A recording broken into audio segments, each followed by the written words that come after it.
संत मंडली गांव से निकल रही थी।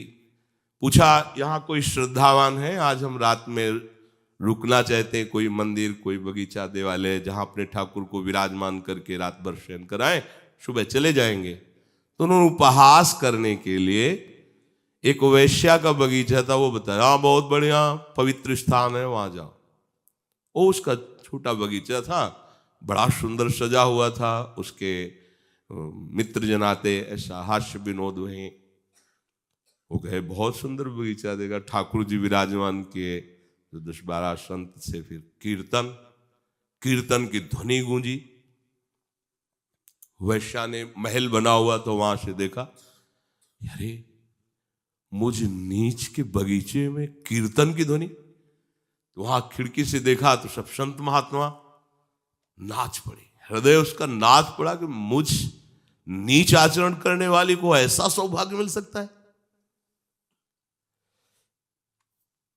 फल मेवा आदि और कुछ अर्थ आदि लेकर के रखा, प्रणाम किया दूर से और कहा, भगवान ये बगीचा इसी दासी का है, पर पहले हमारा परिचय सुन लीजिए। हम शरीर बेचकर जीवन यापन करने वाली वैश्या है। ये फल, ये अर्थ ठाकुर सेवा में आप सब लगा दीजिए। और आंसू चल रहे। आनंद क्यों? पाप नष्ट हुए। संत दरस जी में पातक टरे, पाप नष्ट हुए। इतना शो यही है कि न जाने कब दया निधान किसका मंगल करने की सोच ले। जो संत में प्रधान मंडली के थे, उन्होंने कहा, तुम्हारा कुछ खा तो नहीं सकते, पर बेटी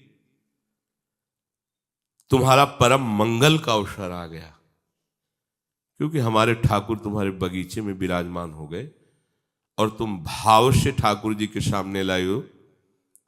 ठाकुर सेवा स्वीकार करेगा। हम लोग तो नहीं पा सकते, हम में तो इतनी सामर्थ्य नहीं कि ऐसे अपवित्र अन्न को पचाकर भजन कर पाएंगे, पर बेटा तुम चिंता मत करो, तुम्हारा परम मंगल होगा। कोई बेटा या बेटी बोले उसे। संसार के देह को सुख मानने वाले लोग कैसा कैसा बर्ताव, आज उसे कोई बेटा बोला, कोई बेटी, वो चिल्ला के रो पड़े। अब तो कृपा पे कृपा होती जाए।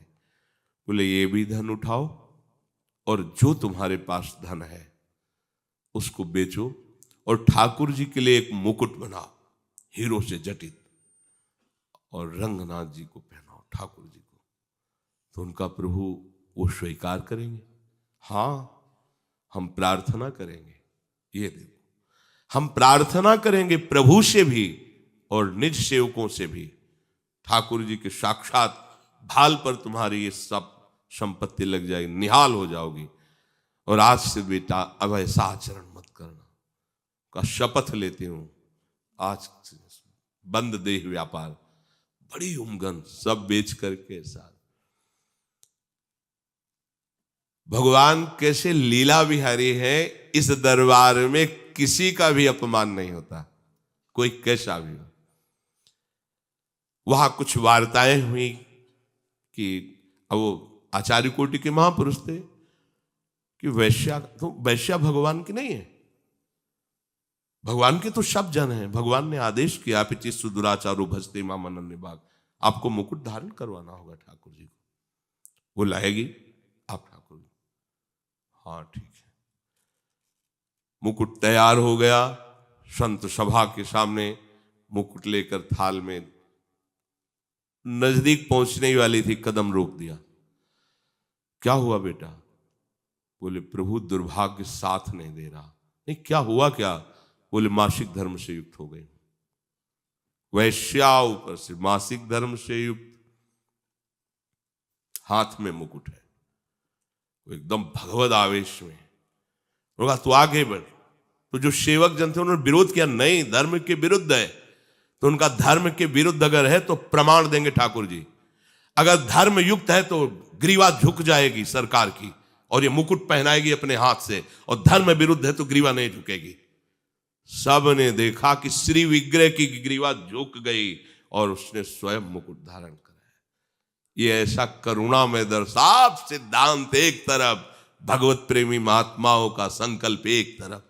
वहां बात वैश्या गिले, बात भगवत प्रेमी महात्मा की निश्चय की। इस दरबार का दरबारी यदि मिल गया निहाल हो जाते। तभी मात संगस्त दुर्लभ हो।